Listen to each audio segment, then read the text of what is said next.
Comment il va, mon Julien? Ça va. Je te fais pas la bise là? Ouais, non, désolé. Ouais. Il était malade. Ouais, il était malade. Ou il est encore un peu. Bon, bah, pas de Covid, hein, vous inquiétez pas, mais j'ai passé un très mauvais week-end. Comme nous tous. Oui, De toute bah, façon. oui, ouais. Bon, moi, en plus, j'étais malade. Bon, on va essayer de vous redonner un petit peu le sourire, hein, mais vous inquiétez pas, on a tous souffert hein, comme vous. C'est normal et on va vous expliquer tout ça. Mais pour l'instant, bienvenue chez les tontons. Crypto, ravi de vous retrouver. Toujours moi, Julien, pour les fondamentaux. Et Alex, côté technique. Hein. Désolé, je vais être un peu plus lent, peut-être un peu plus silencieux. Par rapport à d'habitude, tu veux dire? Oui. Ah ouais. Non, ils le verront pas. Merci en tout cas hein, de nous rejoindre. Merci vos petits likes, vos pouces bleus, les abonnements, Les petits commentaires. les commentaires. On est toujours ravis de vous lire. Et n'oubliez pas les abonnements, nous ça nous aide et vous ne Raterez rien, ça c'est clair. Allez, on voit quoi rapidement, mon cher Julien, Alors, aujourd'hui? bon, Black Swan ou opportunité, c'est vrai qu'on y en a beaucoup parlé. Alors, la guerre, truc. Bon, On en est. On va essayer de faire un point de dézoomer et surtout de se refroidir un petit peu. Voilà, parce que ça s'échauffe. Voilà, ça s'échauffe. exactement. Après, on parle De Hong Kong? Hong Kong. Hein, vous en avez parlé il y a Comment quelques tu veux semaines. Hong Kong? Hong Kong. Voilà, il y a quelques semaines hein, pour voir petite news très positive. C'est la news positive au milieu de news plus négatives. Tout à fait. Ça sera une partie qu'on va aborder avec vous sur la macro. Est-ce que ça peut gâcher la fête ou pas? Et du coup, est-ce que ça peut amener un piège ou des opportunités? Mais juste avant, si vous voulez nous rejoindre, vous avez tout sur Linktree, hein, vous avez tout, que ce soit Telegram, que ce soit YouTube ou que ce soit Twitter. Parfait, Voilà. parfait. Allez, on attaque direct? C'est parti. C'est parti.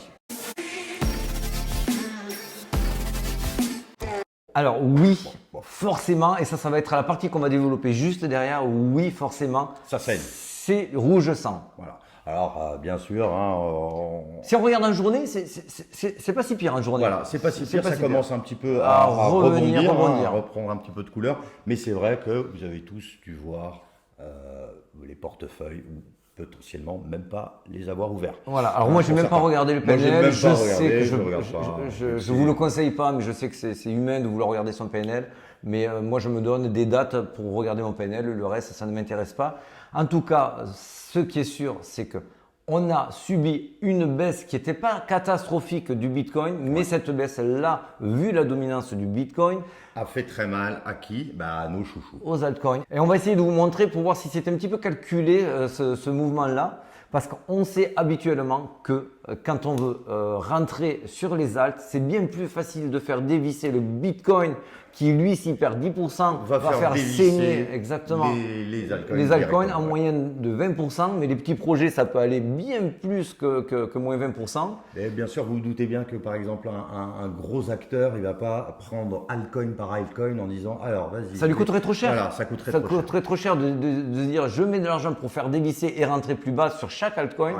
Pour lui, si les institutionnels, s'ils veulent rentrer dans la danse, et surtout les retardataires, ce qu'on voit régulièrement sur cette période-là, pour eux, ils n'ont qu'un levier, c'est faire baisser sur du spot le Bitcoin. Exactement. Alors du coup, notre nouvelle positive. Ah là là, alors c'est pas un ETF, c'est Plus- un double ETF. Un double ETF. Allez, vas-y. Pour deux grands groupes qui. De hedge fund, hein. Voilà, deux gros hedge funds qui ont été validés hein, ce midi, je crois, à peu près. Hein, si je Et ne me alors, trompe pas. on le dit pas trop, mais ils mettent une pression de ouf à la SEC avec le TF Spot ETH avec Ethereum. Exactement. Et en plus, ils ont sorti une phrase extrêmement bien en disant nous, on favorise l'innovation tout en régulant, etc. Mais il faut qu'on aille vite. Vous voyez, ça, c'est des phrases j'aime bien. Ça doit mettre, comme tu disais, une petite moue à la SEC exactement. en disant à force de tergiverser, il y en a d'autres qui prennent le lead. Vu le contexte mondial, on se dit si je peux prendre un petit peu de part de marché, c'est peut-être tant mieux. C'est bon à prendre. En tout cas, ça correspond à notre scénario. Même la semaine dernière, je crois qu'on disait que c'était imminent l'approbation. Donc, c'est le cas. Alors, attention, on vous le dit, on l'avait dit également pour un janvier quand ça avait été accordé par la SEC. Ces annonces-là ne vont pas faire pumper immédiatement le Bitcoin à des hauteurs stratosphériques. Là, le regain qu'on a eu, oui, c'est parce que c'est la news qui a amené un petit peu de vitalité au marché. Mais normalement, cet afflux-là, il faut, comme pour BlackRock et autres, qu'il y ait des commandes de leurs clients qui mettent une pression acheteuse au hedge fund pour qu'ils puissent faire leurs commandes de Bitcoin et les mettre sur un custody. Alors là, par contre, je n'ai pas trouvé quel est le custody encore. Alors je sais pas, en tout cas je sais que ce qu'a dit la SFC, elle a dit ça va se mettre en route là. Oui. Donc un peu comme tu dis, c'est-à-dire que c'est pas j'ai appuyé sur le bouton, ça y est c'est lancé, il y a des ETF de partout. En tout cas, c'est obligé, on aura une pression acheteuse supplémentaire. On arrive sur du halving où il y aura du coup moins de Bitcoin qui sera relâché, donc il y aura une pression vendeuse qui va diminuer également. Donc oui, si on parle de mécanique pure, on est sur quelque chose long terme pour moi de haussier. Attention, il y a la macro, on en parle tout de suite de cette fameuse macro. Alors voilà, c'est vrai. On n'est pas géopoliticien. Voilà, on n'est pas géopoliticien. C'est vrai que quand vous avez vu le conflit qui commençait à sentir la poudre.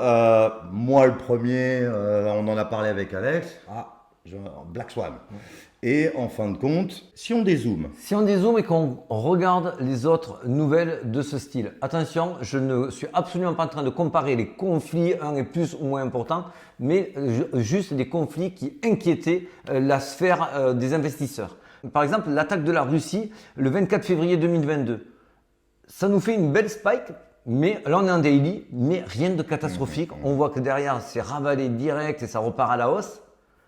Si on regarde l'attaque du Hamas, ça c'est plus récent, c'était donc le 7 octobre 2023.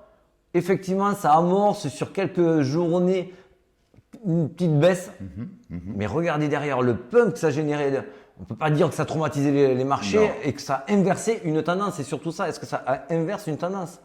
Donc là, aujourd'hui, on est sur l'attaque de l'Irak où oui, on a eu cette mèche, on est allé jusqu'à 60 000. Est-ce que ça va inverser une tendance? Attention, si pour vous la tendance était repartie en mode baissier, ça peut appuyer à la baisse, mais ce genre de news ne peut pas inverser une tendance. Elle l'appuie ou elle l'absorbe, mais elle ne peut pas la renverser. Donc là, on les a vus sur les deux autres exemples, ça a été absorbé. Sur celui-ci, peut-être ça a été appuyé parce que sur du court terme, on voyait quand même qu'il y avait beaucoup d'acteurs qui voulaient rentrer dans la danse et que c'était bien trop haut, que les marchés étaient bien en surchauffe. Et là, je me fais moi-même tout seul une petite passe à moi-même pour la transition qui suit. Non, mais c'est vrai qu'en tout cas, comme tu... Ah, pardon. Non, vas-y. Non, mais c'est vrai qu'on se dit, bon, bah voilà, l'attaque de l'Iran, etc. Bon, bah ça fait baisser, etc. les marchés. Il y a ça, bien sûr. Il y a aussi une surchauffe, tu l'as très bien expliqué, des dérivés, etc. On est vraiment... sur du gros levier. Et on punit. C'est classique et cyclique. C'est tout le temps cela. C'est comme ça. Dès qu'on rechoppe de la confiance, on arrive avec des leviers de plus en plus gros et on prend un petit low kick. Exactement. Si vous voulez appeler un copain en lui disant « Ah, moi je longuerais bien, là, j'enverrais bien x20 », il vous dit la même chose. On est en surchauffe. On punit. Oui, et avant d'aller sur la transition, je voulais juste noter aussi quand même un autre point négatif qui était le dollar index. Lui, par contre, effectivement, il a cassé sa trendline baissière pour aller à la hausse. Alors, ceux qui sont néophytes, c'est pas une bonne nouvelle pour nous. C'est pas une bonne nouvelle parce que c'est forcément backé avec le Bitcoin. Enfin, le Bitcoin étant backé par le dollar, forcément si le dollar monte, c'est mécanique. C'est mécanique. On parle de paire Bitcoin, USD ou USDT quand on le transfère sur de la crypto-monnaie. Et effectivement, comme tu l'as dit, c'est mécanique. S'il monte, le prix de l'autre, ça descend. Donc ça, on aimerait vraiment le voir intégré au sud. Ça nous rassurerait sur du moyen terme, court terme, moyen terme. Sur du long terme, pour l'instant, j'ai eu aucune invalidation, mais on en parle dans la partie Bitcoin. Mais revenons à la transition que je voulais faire, c'est est-ce qu'il y a eu un renversement de tendance ou est-ce que ça a juste créé des opportunités?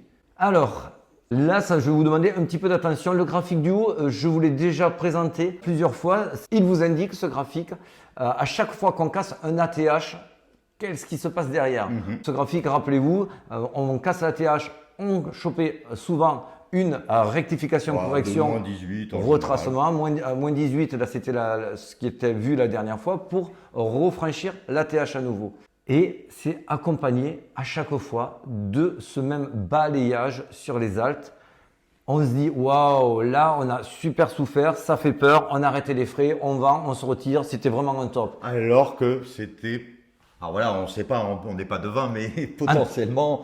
C'est exactement ce qui s'est passé sur les autres fois. Voilà, alors, on est bien sûr obligé de vous dire, ça peut ne pas être ça, mais je suis quand même un petit peu cartésien et pragmatique. À chaque fois qu'on a cassé un ATH, on a eu un retracement.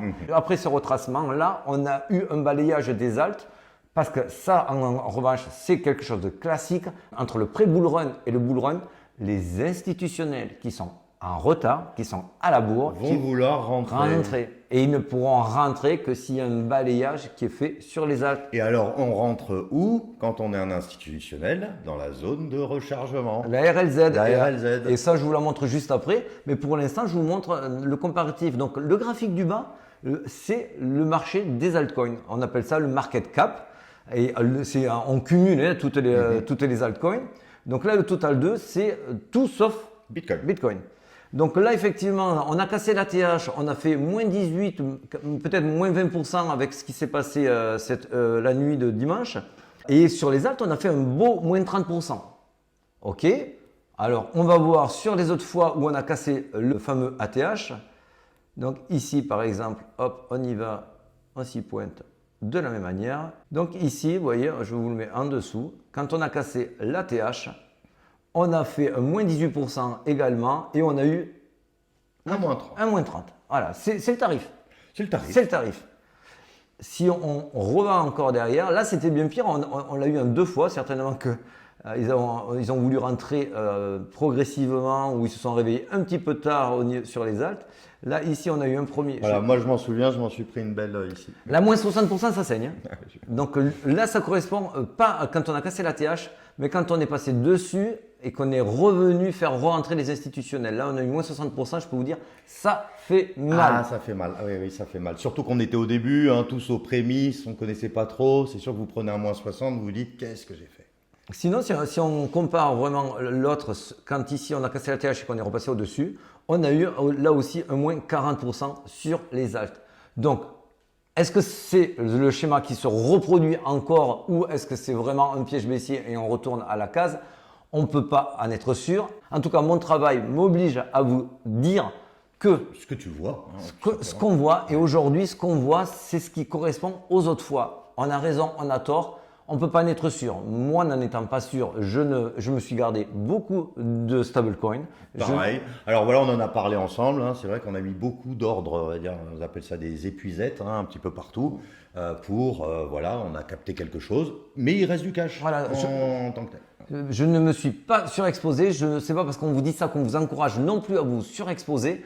En tout cas, que ce soit un prémisse pour le bull run qui va suivre ou que ce soit pour plus tard, il y aura toujours ces balayages à moins 30, moins 40, moins 50% sur les altes, tout simplement en appuyant un petit peu sur le Bitcoin quand il y a une grosse dominance. C'est quelque chose de classique. Si vous n'êtes pas prêt à cela, achetez-vous un starter Pokémon, vous souffrirez moins. Vraiment, t'aimes bien les Pokémon toi? Non. Ça me fait penser aux collègues qu'on a parlé juste avant. Allez, on continue? Allez. Est-ce que c'est des opportunités? Voilà, donc on en revient à cette fameuse, ben oui, c'est une opportunité puisque regardez, vous avez la belle RLZ. On va vous prendre un nouveau, donc Ondo, qui fait beaucoup parler de lui. Forcément, il est backé par BlackRock, donc obligatoirement les institutionnels qui n'y sont pas dedans sont intéressés par lui. Donc croyez-moi sur ce genre de manipulation, c'est le candidat. En plus, c'est une belle analyse parce qu'en effet, comme tu disais, backé par un, donc on peut potentiellement voir ce qui se passe. Alors lui c'est très simple, il y a eu un moins 50% sur ces fameuses annonces, ce Black Swan ou pas, et il a récupéré quasi instantanément tout, là, moins 50%, c'est énorme. Et alors si on regarde de manière un peu plus proche, un peu plus technique, on est un daily quand même. En daily, on est vraiment monté on a dépassé les 1$, on est descendu pile dans la RLZ, dans la zone professionnelle de rachat. Voilà. Donc là, les bots se sont déclenchés, week-end ou pas. Un autre, lui, qui est un peu plus costaud, un peu plus difficile à faire dévisser. Il a pris moins. Il a pris une très très belle gifle. Voilà, c'est vrai qu'on a une belle distribution de là, on est sur Injective, qui est un jeton sur lequel on a beaucoup d'espoir. La cryptosphère a beaucoup d'espoir sur le prochain bull run. Il était quand même monté au-delà des 50 et il est redescendu, mais gentiment comme un chien à la niche à 18 balles. 18 balles. Et lui aussi, sur le dernier mouvement, il est rentré dans sa zone de rechargement, la zone professionnelle, comme tu as dit, il en est ressorti quasi instantanément. Donc, Est-ce qu'on a raison, est-ce qu'on a tort? C'est pas le souci. Ce qui est sûr, c'est que là, il y a eu des opportunités. Elles ont été saisies. Est-ce qu'ils ont raison, ils ont tort eux aussi? On le verra plus tard. Est-ce Voilà, que ça ils va? ne peuvent pas savoir non plus l'avenir, ils ne peuvent pas tout connaître, mais en tout cas, c'est des zones clés, c'est des zones mathématiques, simplement. Et Grosso modo. aujourd'hui, quand on me dit Black Swan ou opportunité, pour l'instant, moi je vois des belles opportunités. Le Black Swan, pour moi, je ne le vois pas. Bon, ben allez, on enchaîne par le Bitcoin. C'est parti.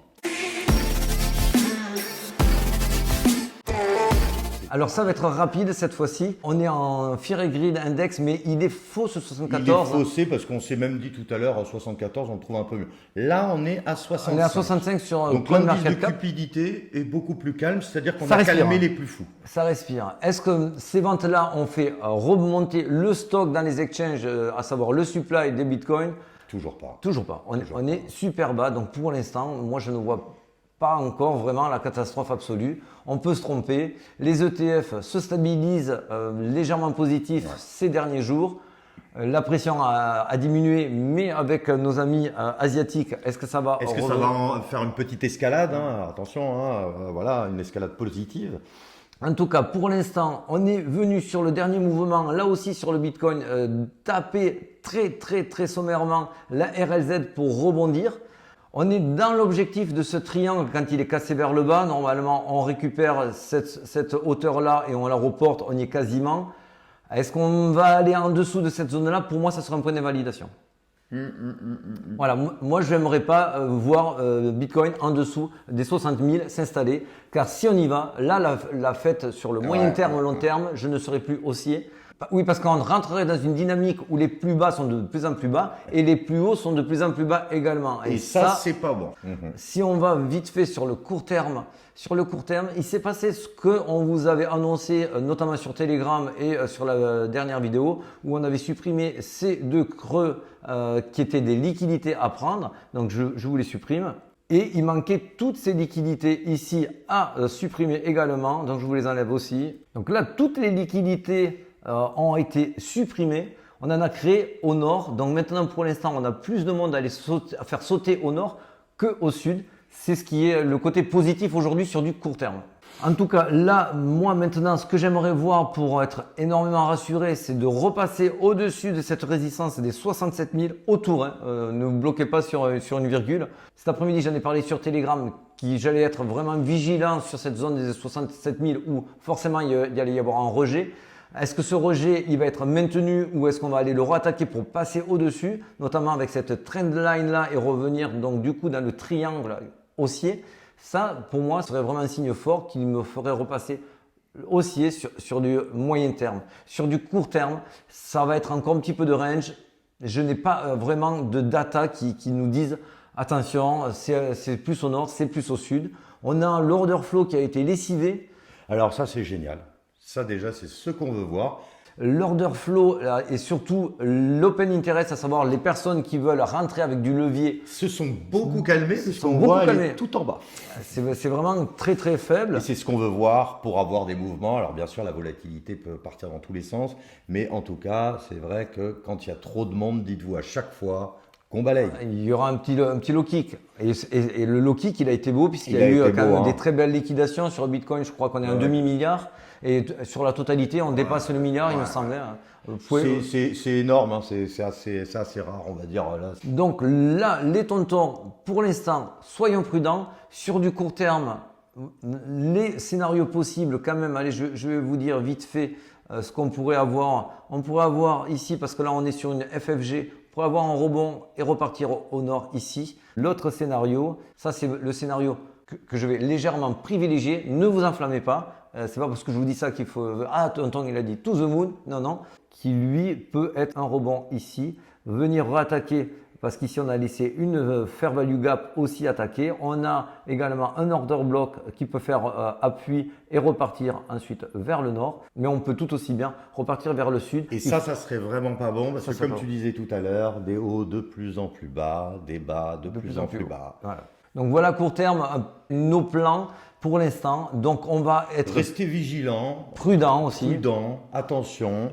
Garder un petit peu de stable sous le pied. Et puis on vous dira tout sur Telegram et on suit ça de près. Mais pour l'instant, on n'est pas dans des scénarios d'invalidation. On est toujours pour nous sur un scénario long terme haussier. Donc on attend des confirmations ou des invalidations. On sera le premier à vous le dire. Et on sera les premiers la semaine prochaine à fêter le halving. Ah, exactement, c'est vrai ça. Bon, voilà, peut-être que là aussi ça va être un événement. Bon, je te fais pas la bise. Ah non, surtout Mais par pas. contre, on vous dit au revoir. Allez, salut Et à très les vite gars, sur et Telegram. portez-vous bien. Ciao, ciao.